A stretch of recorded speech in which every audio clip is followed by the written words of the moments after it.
daar na hulle toe te gaan. Natuurlijk het ons een groot, lekker vierkantige area met soveel van ons uitstallers hier vandag. En daar is enig iets te kry, van een belt tot een hoed, tot een speld. Man, jy kan tot doeke vir jou kinders gaan haal, as jy doeke nodig het en jy reg krap en jou dinge doen. Maar ja, gemaak gerus 'n draai daarso. Ons maak gereed vir die volgende lekkers sensasie en aksie hier op die verhoog. Natuurlijk is het tradisionele boeremusiek saam met die voorloper boereorkes wat so lank hulle dinge doen. Dan daarmee saam het ons ook gidshonde wat daar onder hulle dingetjies gaan wys. By die jeuksky kompetisie, dis die area net so onder as jy dan na die amfitheater se kant toe stap.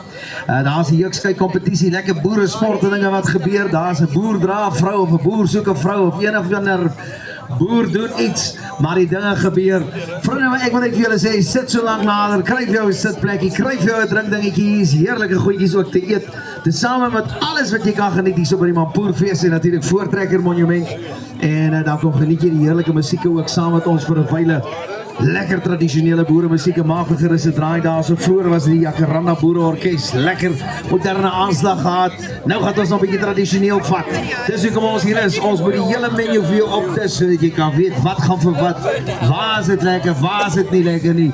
Maar een ding is verseker, hier moet jy bly en hier moet jy jouself laat geld vandag.